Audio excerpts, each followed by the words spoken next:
And welcome back, everybody. We are here for round 11 of Swiss Day 2 for the 2023 Bochum Pokemon Regional Championships. I am Costa, this is Ben, we have been through this, but we are here for all of the action. We are indeed, and I'm definitely excited to see round 11 in this new structure of regional championships that we've got. It's a fantastic change to these events that we can showcase more rounds of Swiss, these players battling up against each other in 2 days worth of Swiss before a tighter, smaller, more competitive top 8 cut. Exactly that. So, of course, we do have a lot of players that have transitioned from yesterday's competition into today's with a 7-2 record. So, a lot of very good, notable VGC players, both new as well as old, as we did actually see from the previous round with Marcus versus Javier, and what a battle of the ages. Right, and what a set to watch as well, because Javier taking an early game, and then Marcus pulling it back to a 2-1 victory, and that's what really makes a great player, being able to, take that early loss and think, hang on a second, right, this didn't work out for me in game one. How do I adjust? How do I, keep a level head and come back for the overall match? Because at the end of the day, you've got to win 2 matches out of 3 to progress and get that all-important win going into the next round. So, you've got to keep composed at all times, and Marcus is really an expert of doing that and has been for many, many years of playing VGC. And it's such an underrated thing, right? You need to be able to have your eyes on the game whilst maintaining that cool sort of temperament when you're approaching the game. You've got to be completely objective when it comes to understanding what you need to try to do in order to win this game. What are your clear win conditions? How can you achieve them and sort of avoid or block your opponent from achieving their own? Right, and it's sort of easier and sort of more difficult to do that in this open team sheet format where, you get a little bit of a peek at what your opponent's going to be using. You know all of the options that they have available to them. But actually, what happens in the game is quite interesting, finding out those little bits of speed interactions, maybe a little bit of how much damage you're expecting your moves to do, and then, oh wait, hang on a second, that didn't do as much as I was hoping for, that didn't go so well for me, and then adjusting to that in games 2 and 3 to be able to pull back to a victory. So it just goes to show you that even though, like Ben mentioned, it is open team sheet, there is still more room for exploration and understanding for information gathering. It's so crucial, and I think personally it really elevates the competitive level having open team sheets, because it allows for more room for analysis, but you have to be very quick with being able to process this information within the 1.5 minutes that you have to go to team preview. You do, and it's so many decisions going into that, and especially as well because we're playing 2 days of Swiss, you can kind of sit back and take stock after the first day. The 51 players that we have playing in day 2 have an opportunity to say, okay, right, this kind of worked for me in day 1.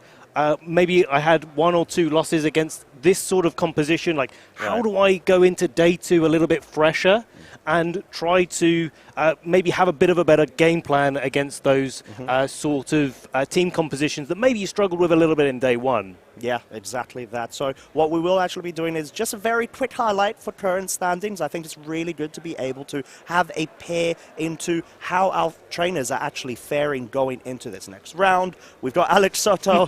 I was like, if Costa doesn't mention Alex, I'm going to mention it. Yeah. So if no one's aware, Alex is undefeated so far, 10-0, going in from 9-0 yesterday during day 1 with no Paradox Pokemon, with the exact same Pokemon that he reached the finals of Liverpool back in Series 1B, and I mean, he's just undefeated. I'm sorry. Just that's just impressive. With the interview we had with Alex yesterday, we were I asked him, he's had a couple of second place finishes in regional championships, and he's absolutely itching to get that first place finish. You can tell. You absolutely can. I mean, he's on his path, let's say.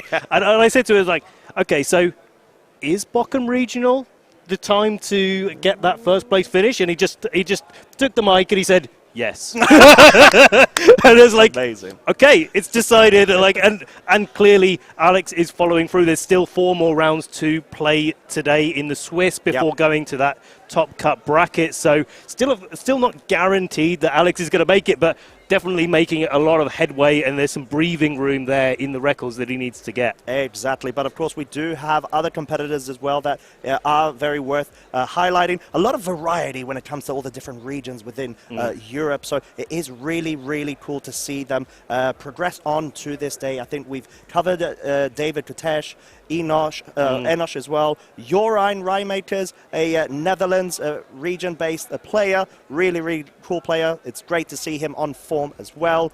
But yes, I think there's a lot to cover going into this day. Right, and we're going to have to see what these players do for the rest of the day as we go through these last rounds of Swiss before cutting again over and over again, but we are going to be cutting to a top 8 later today, and I'm just really excited. I want to be seeing who's going to be making it there, because this is the start of the race for the North American International Championships coming in later in the year, and all of these players are chasing both the World Championship invitation as well as the stipend for the North American Internationals. Exactly that. But of course, we do have the confirmation of the next match we're going to be featuring. It is going to be Nicolas Legoux versus Giuseppe Alario. We've got another France versus Italy. Right, and I'm looking forward to seeing how these players are going to be playing in this round. Both of them being X&2 record, so still fighting for their tournament life, so to speak. And I believe, looking at the standings, there are going to be some 11-3s that will be making it to the top 8. So certainly for the player that doesn't make it through, it's not the end of their tournament by any stretch of the imagination. But keeping on that X2 is definitely where players want to be. So they're going to be fighting for their tournament here to make it to that all-important, yet again, we're coming back to the top 8. Exactly that. But I guess we could go ahead and give a very quick check to see what sort of teams we're expecting coming out from both of these great trainers. Over on Nicolas' side, we have a Roaring Moon, Iron Hands, surprise, surprise, Palafin, Amundus, Arcanine, and Fluttermane. Whilst over on Giuseppe's side, we've got Talonflame, Golden Go, Brute Bonnet, Great Tusk, Dragonite, and Iron Bundle. I feel like I've been really graced in this tournament with seeing what Pokemon people are running, because Giuseppe's running basically my favorite Pokemon of the tournament, Dragonite. We saw quite a lot of it yesterday. Yeah, I know. Hey, you were waiting for it there, customer. As soon as you said Dragonite, you knew I was going to be all over it. I mean, there's not a lot that you can actually argue against it, because it's got some great abilities as well as the coverage that we were talking about. It is such a good Pokemon due to that Gen 1 status of having all of those move pools implemented into it. So being able to actually see it on the forefront is really great to see in combination with the terrestrialization mechanic. Right, and on Nicolas' side of the field, I'm looking forward to seeing that Palafin. I've yet to see a Palafin paired with a Pelipper so far, like we saw in the Oceania International Championships, and Gavin Michaels piloting his way to victory there. But Palafin's one of those Pokemon that players, I think, are gravitating to right now. You can see the players on the screen there, Nicolas versus Giuseppe, and a single achievement there for Giuseppe, getting top 16 in the Milan special event in 2022. But both of these players are from really rich communities in the VGC world, and certainly both France and Italy have very, very deep player pools. So that's not to say that because there's no achievements shown on the screen that these players aren't of the top level. Exactly that. I think going into this, being able to make a name for yourself as well, from Nicolas' point of view, is absolutely great.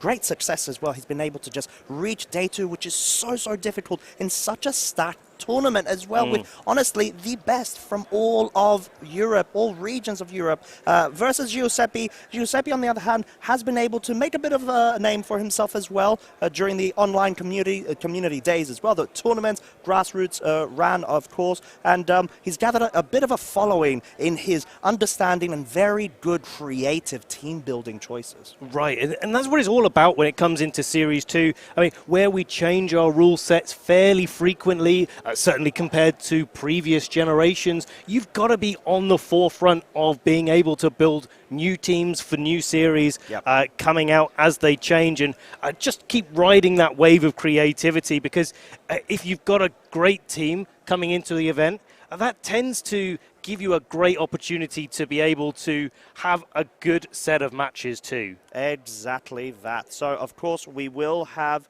a visual of the teams at the moment from Nicolas' side. We did already cover it, but a couple of highlight points to make. We see a Choice Specs Flutter main. We see that Safety Goggles Arcanine, which is really proving its utility versus any sort of spore-based Pokemon, or moves, should I say. We have Amundius actually carrying the Citrus Berry and the Booster Energy on the Roaring Moon. And that booster energy is something that we've seen on lots and lots of teams. Javier in the previous round versus Marcus Statter was very, very effective in being able to set up that tailwind and also boost the damage output using that acrobatic. So a nice combination there. Giuseppe running that Great Tusk and Brute Bonnet combination with Talonflame, getting that speed control. The booster energy now on the Iron Bundle on this side of the field. And like we've seen with many players, opting for that really fast Iron Bundle to get that speed control, definitely a favorable strategy with something as powerful as Great Tusk and that Choice Specs Golden Go. And I'm liking the Terra type on the Iron Bundle as well, being that Ghost type, meaning that you can also protect the Iron Bundle from something like a Fake Out, especially with Pokemon like Iron Hands being so popular in the format. Yeah, exactly that. And I think we did touch a bit on Brute Bonnet with its loaded dice. I believe Jamie Boy actually brought it in the final round of Day 1 Swiss. So being able to combine that with Bullet Seed is quite nice. We've already seen a bit of a showcase, at least from the present-day counterpart of Brute Bonnet, being that Amundius in the previous round this morning actually having the Water Terra type as well. So it's quite interesting to be able to sort of navigate defensively when it comes to any very pressing offensive threats against the other side. You're able to establish a Spore guaranteed if you've made the right decision, if you've made the right read. And looking at these matchups here between these two players, I'm really excited to see what this Palafin is going to be doing on Nicolas' side of the field. The combination of Great Tusk and Talonflame gives a lot of targets for Palafin's Jet Punch in this sort of matchup. Once you've broken the Gale Wings on the Talonflame, that means it's going to be able to knock it out, maybe stop that Talonflame from getting a second Tailwind up. And the Tailwind and general speed control is what Giuseppe's really going to be vying for in this match as we go into Great Tusk.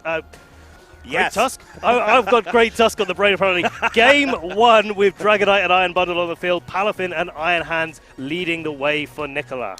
Yeah, so we've already got Fake Out pressure over on Nicolas' side. We've got Dragonite, of course. It does actually carry the Inner Focus ability, so it will not be flinched in any stretch of imagination scenario at the current moment. It does have options to actually go for Terrestrialization straight off the bat if it does want to be a bit more offensive from Giuseppe's side. He does tend to have a more hyper-offensive sort of play style, so I wouldn't put it past him to actually kick things off in that manner. As we have seen, the Iron Bundle is always available for any sort of speed control potential as well as high damage output, threatening that Palafin. And Palafin just retreating as it usually does and bringing in the Arcanine for Nicolas. Getting that Intimidate onto the Iron Bundle, not really going to make too much impact there. And of course the Iron Inner Focus that you mentioned earlier on, Costa, is going to stop that Intimidate from working on the Dragonite. A Terror coming out for that Iron Bundle, though, is going to be the Ghost type blocking that Fake Out. Oh, very well done. We've seen this strategy be implemented in Pokemon such as Mousehold in the past, so being able to see this is quite nice, as we are going to be seeing the Hydro Pump actually miss right now. Unfortunately, Stomping Tantrum does go and target into the Iron Hand. Deals good damage, but my word, so bulky, this Pokemon. It does get the Volt Switch pivot action going onto the Dragonite. It wants to deal a tiny bit of chip damage, but the excellence of that turn 1 play, being able to switch out the Palafin in the second slot, get the Volt Switch from the first slot in order to bring, or at least potentially bring, the Palafin back in from 0 to hero all within 1 turn. However, it's going to be the Flutter Mane instead. Fluttermane coming onto the field, I quite like to put on a little bit of pressure, but it's going to have some pressure against it of its own with the Icy Wind coming out from the Iron Bundle on Giuseppe's side of the field, and that's going to be a little bit difficult. You've got to make a little bit of a read here, but I quite like the way that Nicolas positioning himself to be able to say, like, okay, you can go for the Hydro Pump again into the Arcanine. Maybe you hit, maybe you don't. But if you do that, then I've got a Flutter Mane, and it's going to be putting on a lot of offensive pressure. Yeah. Assault Vest is on the Dragonite, so not likely to be able to take a KO here, but it is going to probably progress Nicolas' board state. It will likely indeed. However, we're going to be seeing the Protect from the Iron Bundle. Just wants to make sure that it can preserve its position right now. Doesn't get any sort of potential KOs on its side. Dragonite, of course, we know not Protect. It has the Assault Vest, and ooh, the Will-O-Wisp from Arcanine does successfully connect. Of course, this does render the damage output from this Dragonite half completely. Ice Spinner goes into the Flutter Mane right now, not able to deal as much damage. As you can tell, the Will-O-Wisp already coming into effect. Massive, massive damage reduction there on the Dragonite, and you can see the effect of that. This Flutter Mane is carrying the Choice Spec, so can't protect itself, and it does make me question like a little bit whether or not the Protect was a wasted opportunity there for Giuseppe. It was quite an easy opportunity to go for an Icy Wind. Maybe Giuseppe thinking that the Iron Bundle was going to be the target that Nicolas was going to go into there, and wanted to just make sure that it stayed on the field, keep that speed control for later in the game, and just start chipping away at that Flutter Mane. But interesting to see the speed interactions here between the Arcanine and the Dragonite. That's something that both of these players are going to have to think about later in the set, as it is the Arcanine that's going to be faster than the Dragonite, so Icy Wind becomes even more valuable for Giuseppe. It really, really does, and it kind of makes sense. That could be a sort of understanding from Giuseppe's side about how he has, of course, trained the Dragonite to be a bit more bulky in order to take a bit more damage, as well as maximize the attack damage output as much as possible. We're going to be seeing extreme speed going into the Arcanine slot, so you can see Giuseppe is actually expecting his Dragonite to be KO'd here. We do see Icy Wind coming out. We'll be dropping both the Flutter Mane as well as that Arcanine speed by 1. Arcanine, however, actually moves first, goes for the Flare Blitz into the Iron Bundle, and something that we don't commonly see, the Flutter Mane is actually slower at the moment. I'm not sure if there was a previous Icy Wind or not, or this is just down to the training. It does pick up a double KO. I think it might have been that the Icy Wind missed the Arcanine there. Definitely wasn't an Icy Wind in the previous turn, so looks like the Arcanine is trained to be pretty speedy, especially being able to outspeed a Pokemon as fast as Flutter Mane at one stage of reduced speed. And it could be quite impactful, actually, that this Arcanine is at full speed. We saw that, yeah, because the Hydro Pump missed, and it was the same set of terminology that came out on to the Arcanine there. Yeah. Brute Bonnet coming in, though, for Giuseppe, as well as the other slot being Great Tusk. Great Tusk going to put a lot of damage onto the field, and I think the Icy Wind miss may have been really crucial and allowing that Arcanine maybe to get a Will-O-Wisp onto well, either the Brute Bonnet, but more importantly onto that Great Tusk could be quite a threat.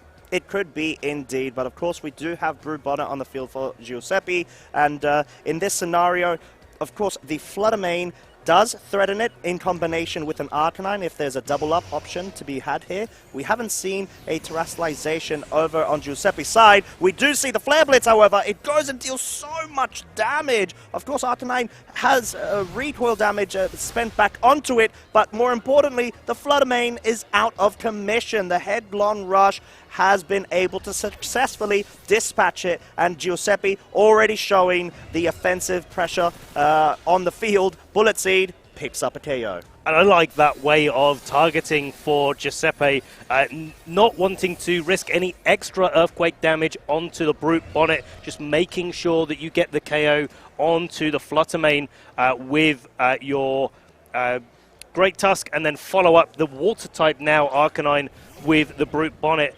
but Iron Hands and the Zero to Hero, now in its hero form, Palafin coming in, is going to be able to do a lot of damage to the Great Tusk now that it's had its defenses dropped. Fortunately for the Great Tusk, it is carrying that focus sash, though with a nice little protect here, we'll be able to avoid the fake out and be able to put on pressure next turn. Only 2 more attacks are probably needed for the Great Tusk to be able to get a good position in this game. It makes a lot of sense. Brute Bonnet, of course, does not have Protect, so it will be going down this turn, thanks to that Jet Punch, of course. Nicolas has done really well to sort of try to pin down this Great Tusk in the end game. Now you do have the capability of trying to go for a Jet Punch or maybe a Wave Crash. It depends on which you try to opt for if you are Nicolas, because you need to take into consideration that Earthquake may pick up a double KO if there's any sort of RNG involved. Right, and Earthquake coming out from the Great Tusk down to its focus sash here.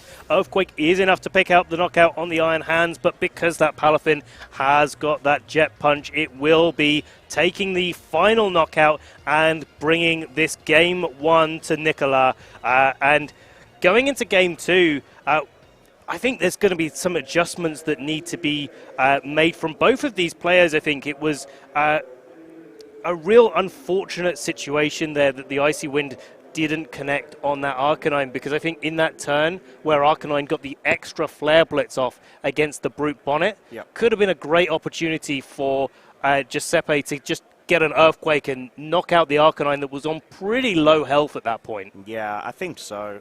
It just comes down to the intricate sort of details when it comes to the decision-making within that one turn, which, of course, will be able to dictate and paint a picture for how the following turns will ensue.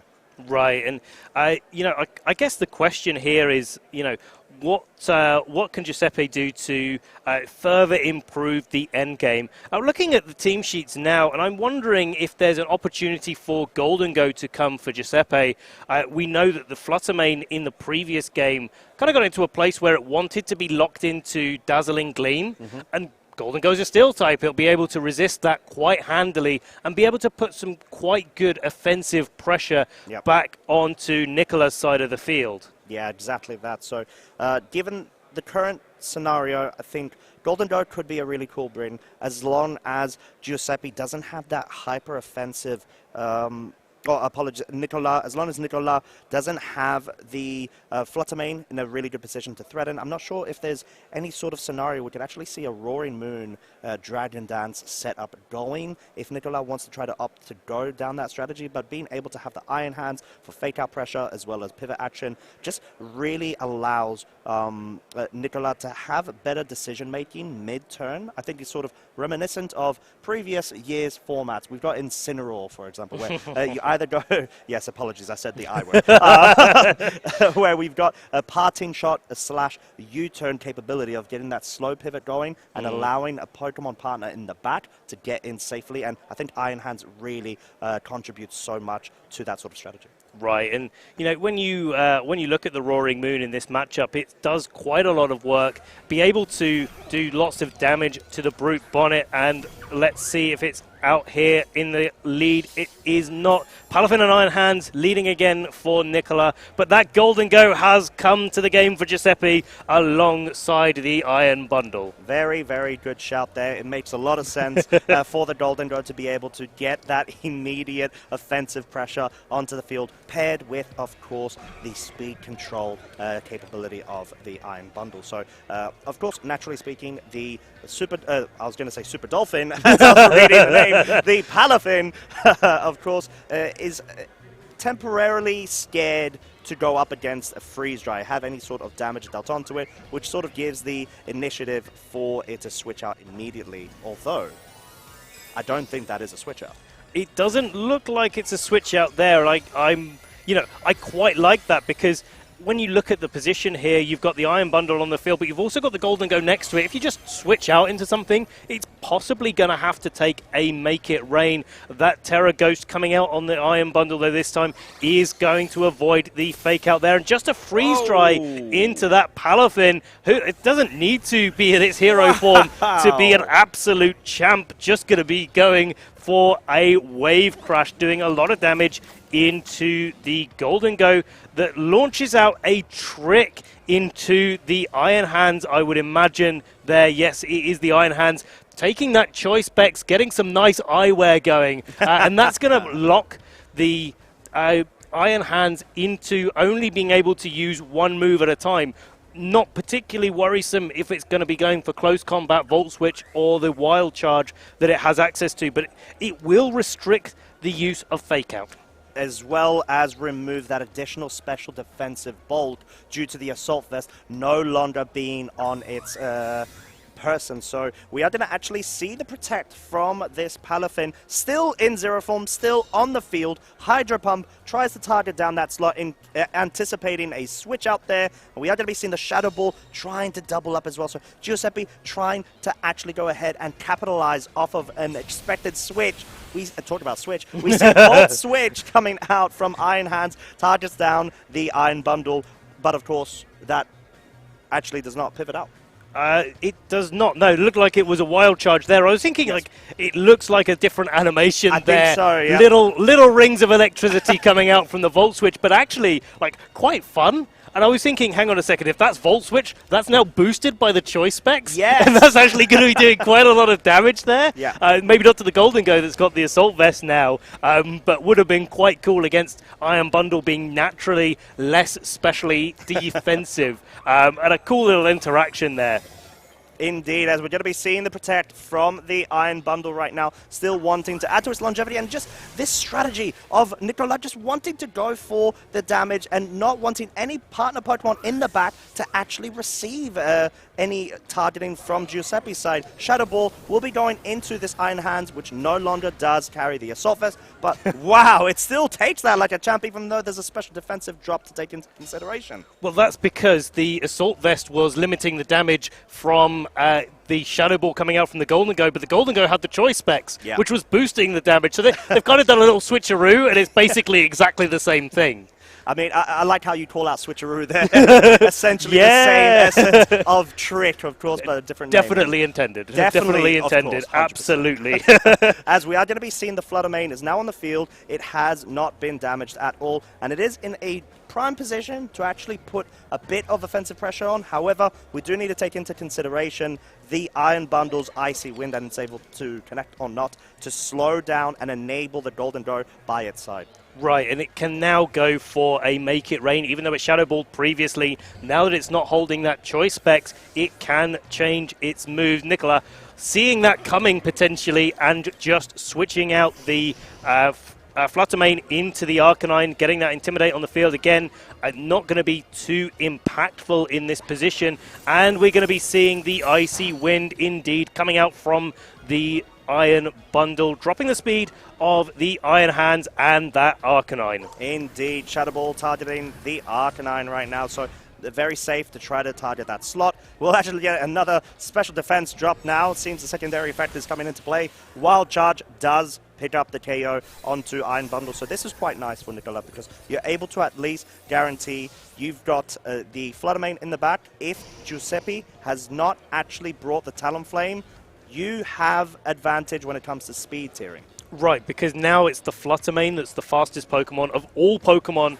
left remaining that we know of at least. Great Tusk making an appearance here and certainly going to be enjoying the position, having both the Iron Hands and the Arcanine, both weak to Earthquake, both dropping speed as well. So the Arcanine isn't going to be able to get the Flare Blitz off first in this position, and I suppose this is kind of telegraphing to me that either the Dragonite or the Talonflame are in the back for Giuseppe, and that's a great place to be, even though the Flutter Mane is in the back.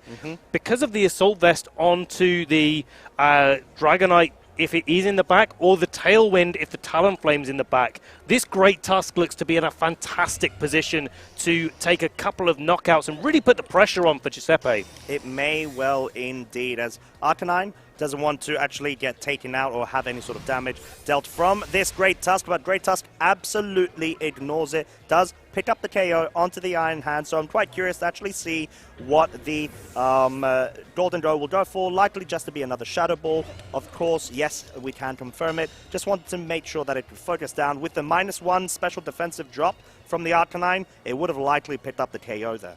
And I love this position here. We know that the Focus Sash is on the Great Tusk, so we know that the Fluttermane that's just come in both can't protect because it's carrying those choice specs. It also can't knock out both Pokemon on the opposing side of the field in one. And that Arcanine, although that Arcanine does have extreme speed, so actually we can see a double knockout here for Nicolas. So it will come down to what the final Pokemon is on Giuseppe's side, and if he can make it through this turn with some Pokemon intact. Exactly. I think if there was a Talonflame in the back, surely you would have tried to bring it earlier on so you could set up the Tailwind, but then this could be a strategy that Giuseppe may opt to go for a Protect on the Great Tusk, where you can safely bring the Talonflame and just try to sweep whilst you have the speed control advantage in your favor. Right, and it gives the opportunity for the Golden Go to maybe get a cheeky attack off here, but Protect on the Great Tusk, as you called out there.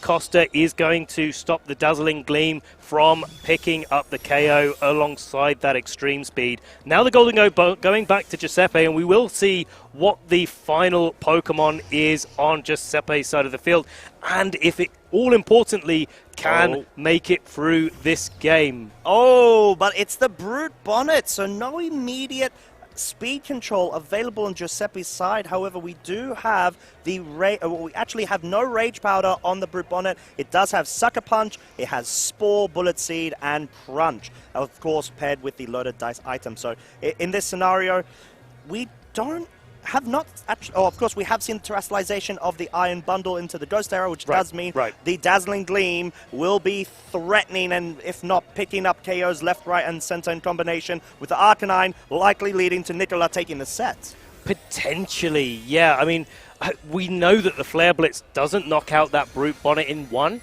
and so it's going to be a little bit of a difficult call here as to which Pokemon is the most effective. And I really like this Terra coming out from the Fluttermane, making it resist the Bullet Seed that we've already seen coming out from this Brute Bonnet. Extreme Speed going into the Great Tusk, breaking that Focus Sash, and a Dazzling Gleam follow-up is easily going to be enough to pick up the KO. Does so much damage to that Brute Bonnet, puts it in definite KO range of basically any of the moves that Nicolas has on his side of the field. Now Fluttermane going to take a nap here, but Arcanine is still feeling fresh and has the opportunity to go for that Flare Blitz into Brute Bonnet. So it's looking like Nicolas is going to take this set 2-0. Nicolas Arcanine having its eyes wide open. Maybe the safety goggles have been able to assist it from getting a bit weary of any sort of sleepy effects. And it will be picking up the KO. Like you said, Nicolas has been able to now ascend over to a 9-2 record going into the next Swiss rounds. Right, and what a great game from both of these players. I really like how Nicolas managed to position all of those pieces. And we've got to talk about this Palafin, haven't we? Because that game too saw Palafin really do very, very well for Nicolas. But he didn't switch out and switch back in. No. Played the mind games of like, okay, right, my opponent expects me to get the switch out here to get Palafin going. But actually, it was holding that Mystic Water item, looking like it was going to be able to do like enough damage. And I think that's the mark of a really great Palafin player. Just being able to understand what you can do before it switches out and switches back in. Because if you just switch it out every time, someone's going to predict that that's going to be the case, and they're going to punish you for it. It's a bit obvious, right? At this level of play, it is to be expected. So making the conscious decision to say, right, I've got a Palafin. I am leading with the Palafin. I am not going to switch it out. Right. And I will play to my opponent expecting the switch out every single time and just capitalize off of it. And that was such a brilliant way to do it in order to allow, in combination with the wave crash, getting the recoil damage, dealing really good damage onto the Golden Go in order to put it in a position where once your Palafin's out for the count, Fluttermane comes in and it could just start sweeping away. Right, and I guess the other thing I was really impressed with that Palafin was its ability to survive that freeze drive from the Iron Bundle with that same type attack bonus that the Iron Bundle gets with its ice typing. It's a really quite powerful attack on lots and lots of Pokemon. You kind of expect it to do like kind of 90 to 100%, or a little bit more in some cases, to a lot of Pokemon. And Palafin took it with quite a large range of HP remaining, and that allowed it to, be able to go for that wave crash in the first place. So really utilizing everything that Palafin had on offer. You get the Jet Punch in Game 1, and the 0 to Hero form. Game 2, Tiny Palafin does it. Zero Palafin. Oh, zero form, should I say. It's definitely not zero. No. I mean, there it really was a hero. Of course, that was a very, very good set to be able to see the interactions. Commiserations for that set loss, of course, to Giuseppe, but it's not over. We're still in a situation where you still have to put out all of the stops as much as possible and try to aim for that top 8. I think I really did enjoy that sort of interaction. We saw Giuseppe, we know his playstyle usually tends to be a bit more hyper-offensive. That sort of came out a bit with the team-building options that were made around specific Pokemon, of course. Brute Bonnet not even having Rage Powder, that could be an option, but actually instead he opted for Sucker Punch, Crunch, Spore, and Bullet Seed. So you could just see the offensive choices actually emitted from the choice of the team building. And speaking about offensive presence, we need to talk about that Iron Hands very quickly. Holding the choice specs, seeing the win con maybe through those tinted specs there, and nice. Just going for those wild charges over and over again. It's like, well, okay, my Iron Hands now no longer has the Assault Vest. It's going to be taking a little bit more damage. So maybe a combination of a little bit more damage and the Wild Charge gets that little bit of positive momentum, knocking out Pokemon like the Iron Bundle that we saw that caused so many problems for Giuseppe because there was no Icy Wind or Speed Control available afterwards. So I really like the play of that Iron Hands, even if it wasn't being used as you kind of expect it to, with the switching and the fake out and a little bit of Drain Punch going on here and there. The Wild Charge was massively impactful in the late part of Game 2. Yeah, I think it really was. But I think also I spotted something that may upset you. I'm sorry, Ben. I didn't see a Dragonite. Oh, well, actually, no, we did. Game 1. We did. That's right. It wasn't brought in Game 2. Well, I didn't see it do much. It did what it could. It got burned. It did what it could. It did what it tried to do, yes, of course. But from what we have been told, everybody, we have the winners interview all prepped up. So we'll be able to go ahead and hear a bit more of the strategies and ideas behind the team building, as well as from the trainer, Nicolas. So don't go anywhere, and we will be right back. We are back with the winner of that round 2 of our Day 2 Swifts, Nicolas. Man, how are you doing after that game? I'm really fine. Came here, I didn't thought that I would go this far. So I'm kind of proud of myself because I think I prepped well this regional. So I'm happy to see that it's paying off. Exactly, it really does seem to be paying off. I mean, how are you feeling after the turn 1 of that game 2 when you saw the Ghost Strategization on the Iron Bundle? I thought you will be talking about the first turn of the game 1, but on the game 2, I was kinda surprised because he already goes for the Terra Ghost Iron Bundle in game 1, and I really didn't thought that he would go for it in game 2 because he lose many options on his team since he used Terrestrialize turn 1. But even if he will do it, it's not really annoying, since I know I can resist freeze dry with Palafin, and I know I can do a little bit of damage to Golden Go because I knew he would use the trick. So I really don't thought he would go for it, but it was fine anyway. Yeah, it did seem to be that it kind of put you on the back foot a little bit, but then you kept wild charging, you kept piling on that pressure. Yeah. So yeah, tell us about that game one. Yeah, game one. I don't have much to say. I win because he missed hydro pump on turn one. Like, he made a good play. It's kinda dangerous though, because I can just protect with Palafin and wait and see, like, because not. Palafin player does not switch Palafin every turn one. Like, there is a other way to play the Palafin. And yeah, switching Arcanine, he missed Hydro Pump, and then it's already a lot easier for me to play the game because I have the option to terrestrialize Arcanine into water now.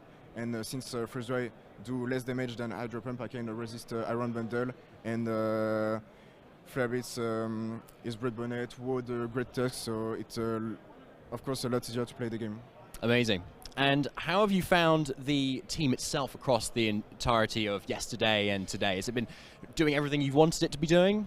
Yes, really, because by preparing some matchups, we felt that the team would struggle against team like NDD Armor Rouge that I made the first seed yesterday, Alex Soto.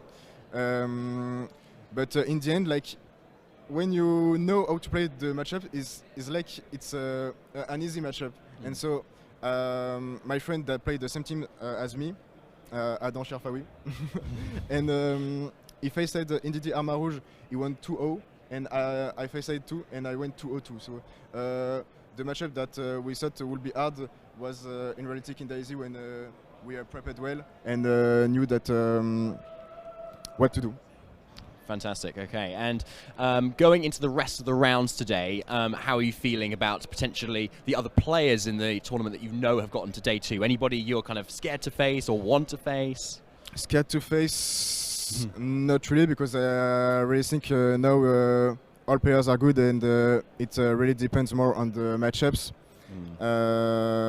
There are things maybe I don't want to face, but players not really. And I'm already happy that I went 2-0 today. I have 2 more wins to get if I want to make it a top cut, and of course I will try to do my best. Excellent. And looking at how you've been doing in terms of your championship points, how close are you to that World's Invite? Or where are you at the moment? These are my first championship points since I came to the London Open.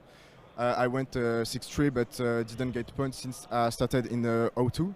So of course I had bad resistance, and in the end I couldn't get a point with my run, and I didn't went to the Liverpool regional. So this is my first regional of the season, and these are my first championship points. So I hope that I can get a little bit more than 50 to get closer, of course. Yeah, it sounds like you've already done very well for your first event, exactly. Yeah. And I'm guessing you're planning on going to more events this year? Yeah, of course. I will be going to Utrecht, and I will try to secure my places to London, UIC, and maybe Turin special if I need to go to it to have my qualification. For sure, I will be there.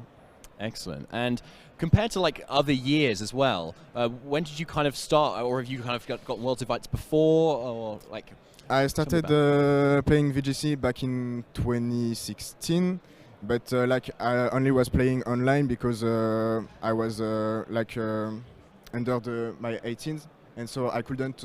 My parents didn't kinda allow me to travel by myself, so I was playing online. And my first event were last year to the Lille regional in France. So it was an opportunity because it was in France. So it was easier because I'm from France, and London because it was the first time that World Championships were in Europe, and it was an opportunity that we wouldn't have missed. And I have friends that were qualified, so it was a great travel.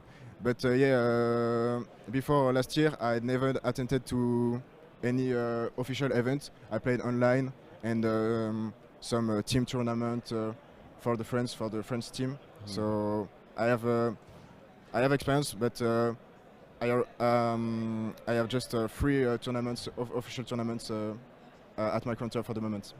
Okay, so you're pretty new to the live event scene there, Yeah, exactly. and you're doing it already really well. But I'm not new to VGC, so that's why I can do well, I guess, because it's a game that requires many knowledge, and you have to play a lot in order to acquire this knowledge. So that's why I'm doing well, I guess.